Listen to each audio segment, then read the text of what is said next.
आइए क्रिस में प्यारे भाइयों बहनों, आज के सुंदर दिन में हम प्रभु के वचनों पर मनन करें। संत मार्कुस के अनुसार पवित्र सुसमाचार अध्याय 1 पद संख्या 21 से लेकर 28 तक। वे कफरनाउम आए।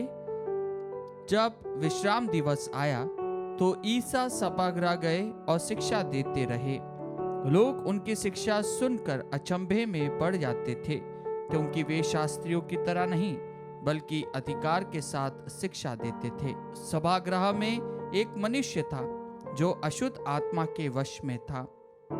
वह ऊंचे स्वर से चिल्ला उठा, ईसा नाजरी, हमसे आपको क्या आप हमारा सर्वनाश करने आए हैं?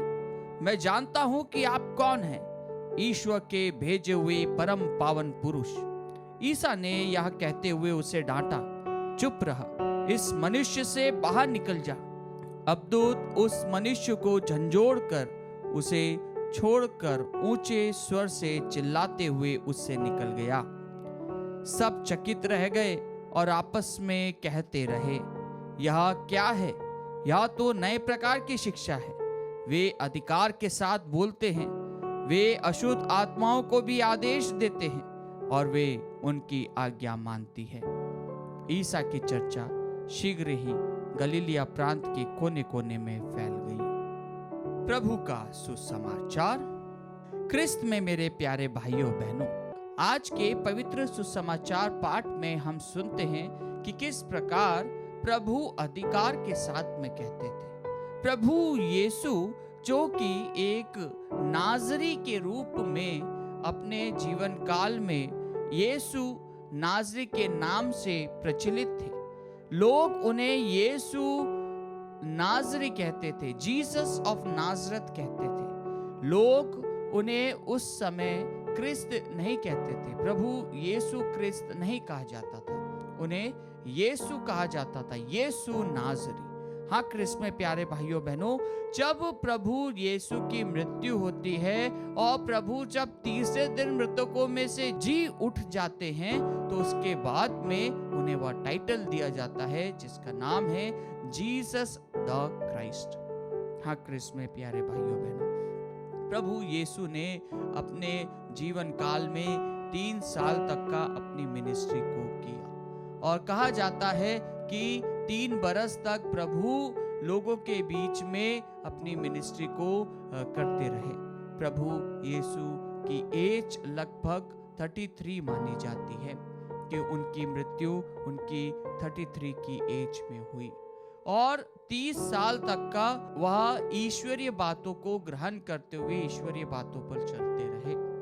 और 3 बरस उन्होंने प्रभु यीशु ने 3 बरस तक का उन्होंने अपनी मिनिस्ट्री करी, लोगों के बीच में रहे, लोगों के साथ में रहे। पवित्र वचन कहता है कि वह अपने खाने और रहने और उनको किसी भी बात की परवाह नहीं रहती थी। वह अपनी सुध बुध खो चुके थे। लोग उन्हें पागल का भी दर्जा देते थे कि तुम्हारा लड़का पागल हो गया है। मरियम के विषय में हम पाते हैं कि किस प्रकार लोग उनके अपने लोग प्रभु यीशु के विषय में कहते हैं। और आज के सुसमाचार पाठ में हम पाते हैं कि किस प्रकार संत मार्कुस अपने प्रथम अध्याय में चैप्टर 1 वर्सेस 22 में कहते हैं कि प्रभु यीशु इतने विनम्र भाव से और इतने अधिकार से वह शिक्षा देते थे कि लोग सुनकर अचंभे में पड़ जाते थे। लोग उनकी शिक्षा को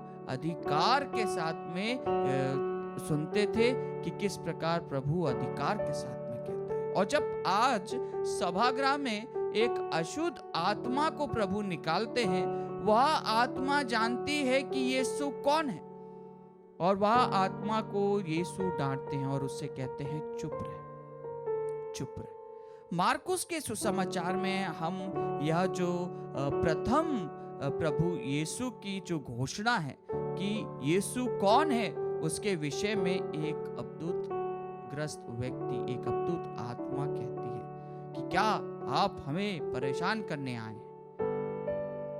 हाँ क्रिस्त में प्यारे भाइयों बहनों, अशुद्ध आत्मा जानती थी कि प्रभु कौन है, प्रभु कहाँ से आए हैं, और प्रभु उन्हें डांटते हुए उन्हें निकालते हैं। लोग विचलित हो जाते हैं, लोग अचंभे में पड़ जाते हैं कि यह नई शिक्षा है।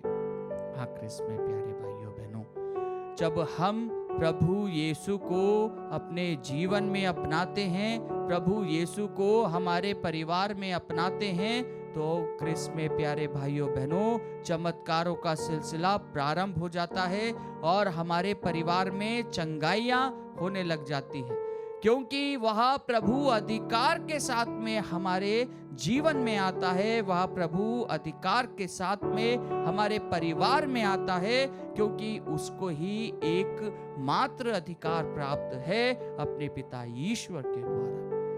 और जब हम प्रभु में विश्वास करते हैं तो क्रिस्त में प्यारे भाइयों बहनों प्रभु यीशु मसीह के नाम से कई सारे चमत्कार हम भी दिखाते हैं, जैसा कि प्रभु स्वयं कहते हैं।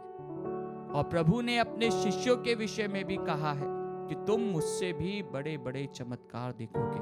और यह वास्तव में सत्य प्रतीत होता है जब पेतरुस की परछाई से ही लोगों को चंगाई मिल जाती है।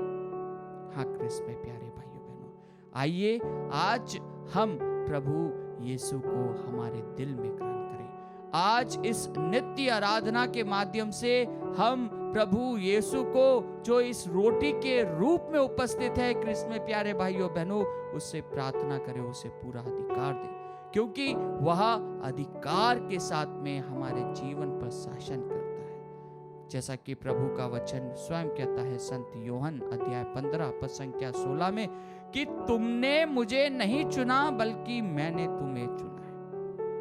आइए हम हमारे परिवार के प्रत्येक व्यक्ति को, उन लोगों को जो प्रभु से दूर है, जो परेशान है, विचलित है, व्याकुल है, उन तमाम भाई बहनों को जो बीमार है, उनको प्रभु को अर्पित करें और प्रभु उनके जीवन में चमत्कार दिखाएगा, प्रभु उनके जीवन में रोशनी लाएगा, नई किरण लाएगा।